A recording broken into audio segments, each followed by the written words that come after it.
순금보다 더, 송이꿀보다 더라는 제목으로 하나님 말씀 나누도록 하겠습니다. 코로나는 예배의 형태와 장소 또한 바꾸어 놓았습니다. 우리가 예배의 자리로 나아가는 곳은 모니터 앞입니다.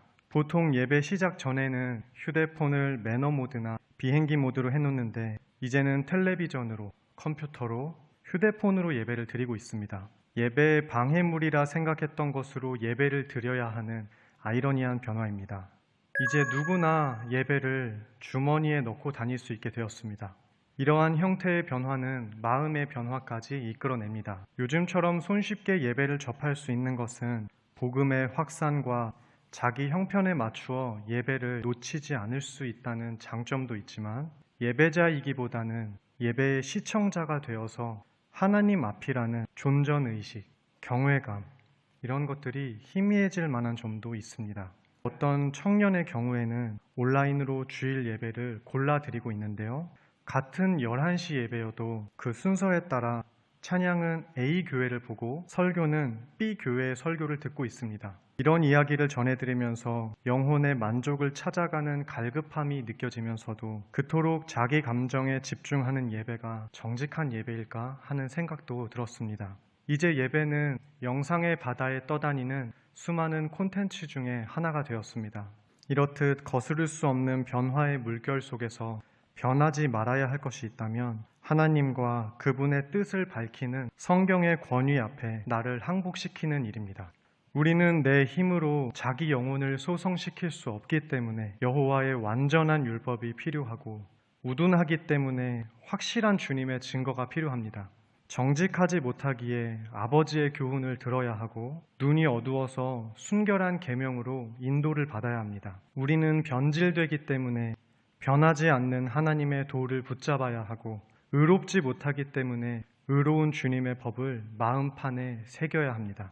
그럼에도 불구하고 많은 이들은 이 말씀을 구하지 않습니다. 유례 없는 전염병에 시달리며 이 상황을 해결하는 방법은 백신을 개발하는 것밖에 없음을 깨닫고 거기에 온 신경을 다하지만 영혼의 백신인 성경은 이미 주어져 있어도 외면하기 일쑤입니다.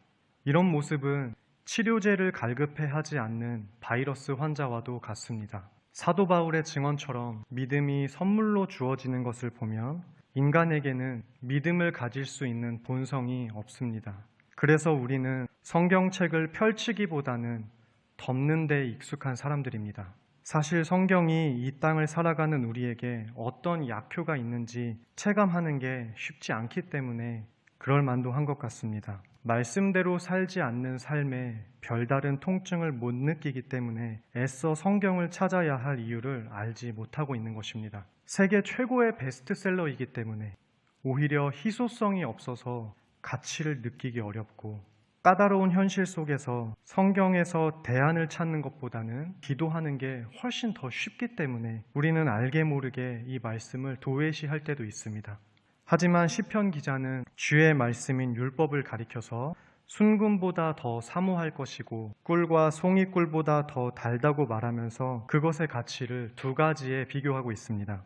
하나님은 율법이 금보다 빛나지 않고 꿀보다 달지 않다고 여기던 이스라엘 백성들에게 율법으로 살아가는 것이 무엇인지 가르쳐 주셨습니다. 광야는 생명이 살아갈 수 없는 메마르고 황량한 땅입니다. 그래서 그들은 여호와께 예배했던 성막보다는 굶주린 배를 채워줄 식량을 더 필요로 했고 시내산에서 주어진 계명보다는 목마름을 해결해줄 샘물에 더 갈급함을 느꼈습니다.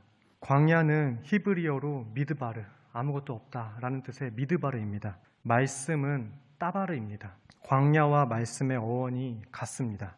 그렇게 이스라엘은 아무것도 없는 미드바르 광야에서 오직 따바르, 말씀으로 살아가면서 약속의 백성으로 연단되어 갔습니다. 그렇기에 하나님의 침묵이 계속되는 것 같은 오늘날에도 그분의 말씀으로 살아가고 있다는 것을 기억하는 저와 모든 성도님들 되시기를 소망합니다. 나비 중에 크기가 작은 끝 검은 왕나비가 있습니다. 이 나비의 애벌레는 박주가리과 식물인 금관화를 먹습니다. 금관화는 줄기나 잎을 꺾으면 흰색 액체가 나오는데 그 액체에는 독이 들어 있습니다. 그래서 다른 동물들은 잘 먹지를 않는데 신기하게도 왕나비과의 애벌레들은 독성분이 들어있는 금관화를 먹어서 애벌레 때부터 몸에 독을 지니고 있습니다.